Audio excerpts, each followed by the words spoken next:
bienvenue. Aujourd'hui, on se penche, on regarde de très près les documents de System.io. On a épluché l'accord d'affiliation, les descriptions produits, la politique de confidentialité, les conditions, bref, tout ça. Oui, l'idée, c'est vraiment de décortiquer ce qu'il y a derrière cette plateforme marketing qui se vend comme une solution complète, quoi, pour lancer son activité en ligne. Exactement. Et leur promesse, elle est forte, hein. Simplifier la vie des entrepreneurs avec un seul outil. Tout intégré. Et même une offre gratuite pour démarrer. C'est ça. Et la cerise sur le gâteau, enfin si on peut dire, c'est leur programme d'affiliation. Ils mettent en avant 60% de commission à vie, ce qui est assez agressif sur le marché, faut le dire. Carrément. Alors, déballons ça. System.io, qu'est-ce que c'est au juste, d'après les sources? On dirait un peu le couteau suisse numérique, non? Ah oui, illimité, ça c'est un point fort. Et aussi, création de site web, avec un éditeur simple, là, en glisser-déposer, des modèles. Tout à fait. Hébergement de formation en ligne aussi, avec des options pour donner accès petit à petit, et même de l'automatisation marketing, des règles, des workflows. Et ils ajoutent la possibilité pour les utilisateurs de gérer leur propre programme d'affiliation pour leurs propres produits. L'idée, c'est clair, c'est de tout mettre au même endroit. Exactement. Pour éviter de jongler entre plein d'outils différents qui coûtent cher et qui sont pas toujours simples à connecter. Ils visent la simplicité face à des concurrents comme ClickFunnels, Kartra. Le public cible, donc, ce serait plutôt les entrepreneurs solos, les créateurs de cours, les freelances, ceux qui n'ont pas forcément un bagage technique énorme. C'est ça. Et pour rassurer, ils parlent d'un support client réactif. Ils annoncent moins de 2 heures de délai, 7 jours 7, des tutos vidéo, un blog et même une certification gratuite sur leur outil. Pas mal. Et techniquement, Ils parlent d'une API, c'est ça? Pour connecter d'autres logiciels. oui, une API publique, et ils précisent l'hébergement sur AWS, les serveurs d'Amazon basés en Irlande. Ah, l'Irlande. Ça, c'est pas anodin, j'imagine. Rapport au RGPD, la protection des données en Europe. Européen. Intéressant. Mais revenons à ce qui fait souvent parler du système, l'affiliation. Ces fameux 60% à vie.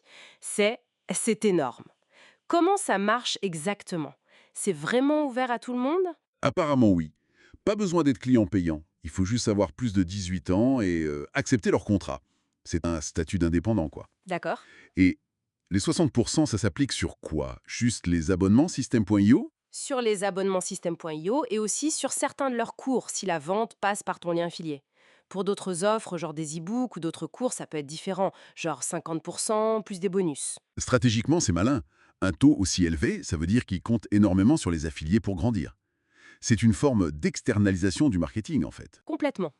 Et comment ils décident qui touche la commission si plusieurs affiliés ont envoyé le même client? Ah, ça c'est le système classique du dernier clic ou dernier référent. C'est le dernier lien d'affilié sur lequel l'acheteur a cliqué avant de payer qui l'emporte. Un cookie est placé, il dure 1 an s'il n'y a pas d'achat, mais il peut être écrasé si l'acheteur clique sur un autre lien affilié. Classique. Mais ça peut créer une sacrée compétition entre affiliés, ça. Et pour être payé, il y a des conditions, j'imagine. Un seul minimum. Oui, tout à fait. Faut atteindre un minimum, donner un moyen de paiement valide et surtout patienter 30 jours après l'achat. C'est lié à la période de garantie ou de remboursement pour le client. Logique. Et l'affilié doit gérer ses impôts lui-même, bien sûr. Exactement, c'est précisé. Et on imagine qu'il y a des règles pour éviter les abus. Genre s'inscrire via son propre lien. Ah oui, bien sûr. Pas d'autocommission, ni pour la famille ou les employés. C'est interdit.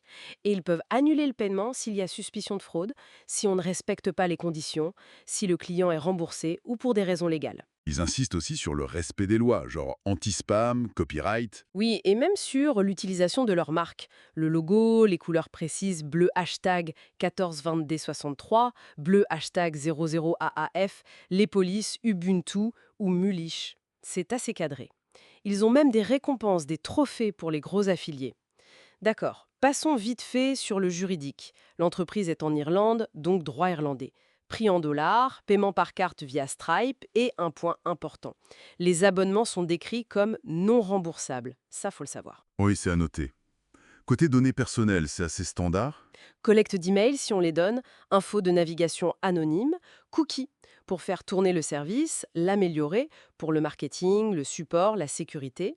Et le partage de données? Limité, j'imagine. Oui, limité aux prestataires type Stripe pour le paiement, ou si la loi l'exige. Et il réaffirme être conforme au RGPD, ce qui est cohérent avec l'hébergement en Irlande. Et pour l'utilisation de la plateforme elle-même, des limites?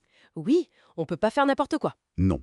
Il y a une politique d'usage équitable pour éviter les abus qui pénaliseraient les autres utilisateurs, genre envoyer des millions d'emails d'un coup. Et certains contenus sont interdits. Porno, jeux d'argent, illégal, violence. Classique.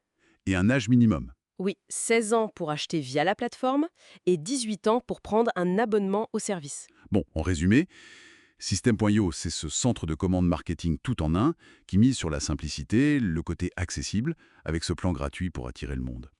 Et l'affiliation à 60%, c'est clairement une grosse carotte, hein. Voilà.